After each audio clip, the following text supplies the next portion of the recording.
All right, so we'll run through the movements here. We'll start at the glute and then we'll go from there, right? So what we've been over before. So taking one leg and crossing over the other, trying to keep this knee up nice and high, and then leaning into that side that you crossed over, rolling yourself forward and backwards, changing your angles to really find the target spot, right? So if you need to, we can lean over more aggressively. We can pull this knee up a little higher to get into a deeper stretching position, and just looking for those little knots that you can hold for about 20 to 30 seconds, right? That's gonna be the glute. You're gonna try to go back and forth maybe about 10 times, right? If we're talking time, you're probably spending about 2 minutes per body part here, right? So that's the glute. You'll go right from the glute to the hamstring. So we talked about crossing the leg over, but balancing being an issue. You could prop your hand up on something or just keep your leg from not overlapping and scooting forward and backwards.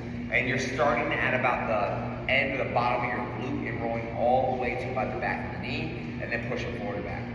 Just like any other body part, if you twist the angle of your body, you'll be able to hit it in different ways, right? So if you're not feeling it in a certain spot, try to twist your ankle or adjust yourself. You might feel a little more aggression. So that was the glute. This is the hamstring. Then you'll go into the IT band. See if maybe a side view works better.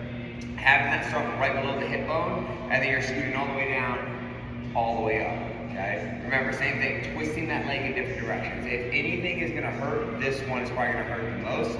Very friendly, everybody holds a lot of tension in the IT band. Then you go into the quad. When you do the quad, you're gonna keep one leg fully on the ground, the other one is gonna go on top of the foam roller. You're gonna start it right about your groin, and you are rolling all the way to about the top of the knee. Once you get to the top of the knee, we pause and we bring it back.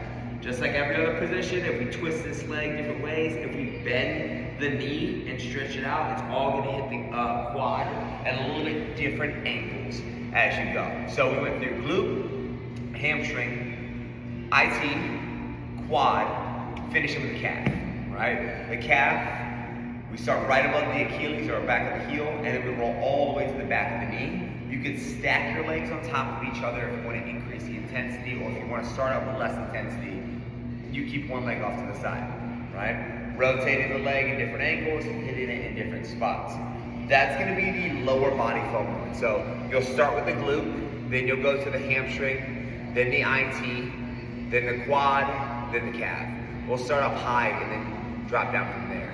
You can always do it in the reverse order as well if you wanted to. Start with the calf, then go quad, then IT, then hamstring, and then glute. You have that option as well. I would say just with the problems you're dealing with and the pressure you're dealing with, I think it would be best to start up high, releasing those glutes as soon as we can, and then working down from there.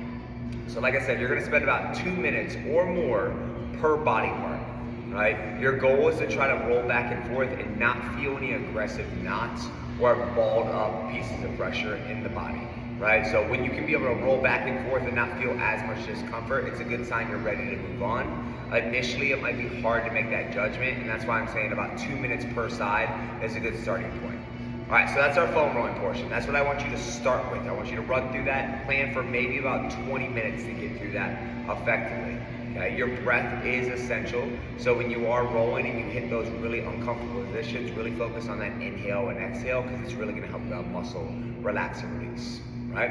All right, moving on from there. Static stretching or stationary stretching. We'll do it the same way. We'll start up at high and then go from there.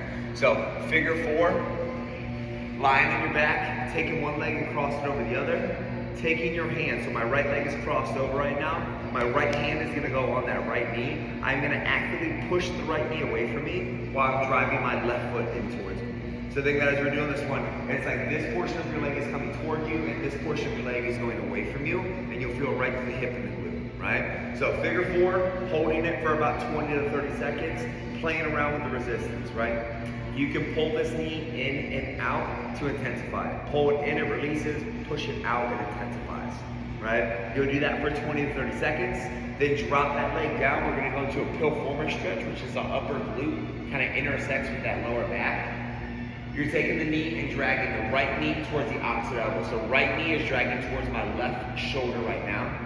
I'm actively keeping my other foot on the ground and driving my leg into that foot at the same time. Feeling the stretch right now coming right through the glute. So you go figure 4 for 20 to 30 seconds and then piriformis. Both very similar stretches. One's a little bit more glute. The piriformis stretch I think will be beneficial for your lower back though. Hamstring stretches, open up the hamstrings. If we're gonna keep it on the ground, there's so many different other stretches we can do. So feel free to pick up on different stretches that we do in our warm-ups and the cool downs if you wanna mix it up as we go. But just keep things simple. Staying seated on the ground still, we'll take one leg, fold it into the other, and then reach down towards that open leg. Try and keep this knee pushing it towards the ground so the leg stays straight, and we're pulling the toe in towards us, right? You could also kick them both out in front as another option, and then reach down. You have two ways you can do this. You can do this with a flat back, or you can do this with a rounded spine, right? The rounded spine is gonna help you open up through the lower back a little bit as well, so that might actually be beneficial for you to work into. Quad stretching.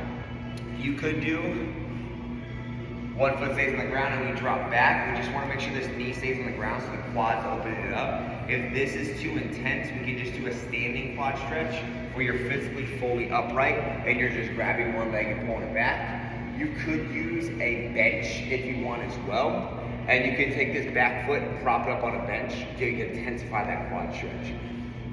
What variation you do is really up to you. I mean, obviously, if you're already on the ground, it might just be simple to do one on the ground, but that is a little bit aggressive to get through. So we went through the glute, got into the hamstring, got into the quad. We're gonna go into the calf stretch. I'm gonna have you do sprinter calf stretches. We'll start with downward dog. So we're gonna go hips high, pedal the heels down to the ground one at a time. Once you get a few passes on each leg like that, you're gonna take one leg, overlap it over the other, and then go right to the tip toe, back down to the heel, right to the tippy toe, back down to the heel.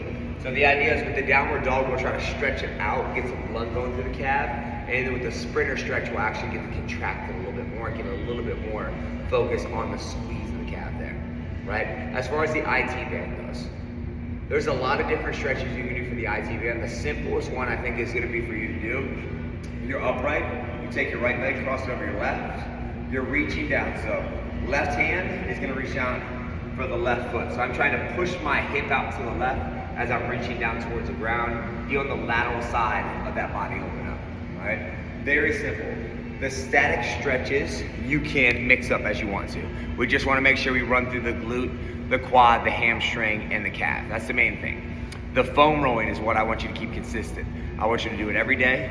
Glute, hamstring, IT, quad, calf, maybe about 2 minutes or more per body part, and then try to feel it out as you go. Start off with a lower density foam roller. These ones are a little bit harder. If you have any questions about them, you send me a picture or a description of the one you're looking at, and I can let you know if it's gonna be a good fit for a first time foam roll, right? You don't want anything too hard because you don't need this to be unbearable.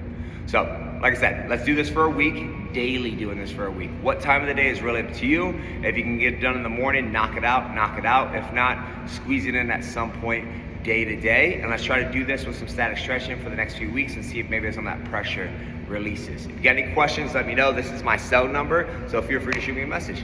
Hope it works out. I'll see you back on the turf soon.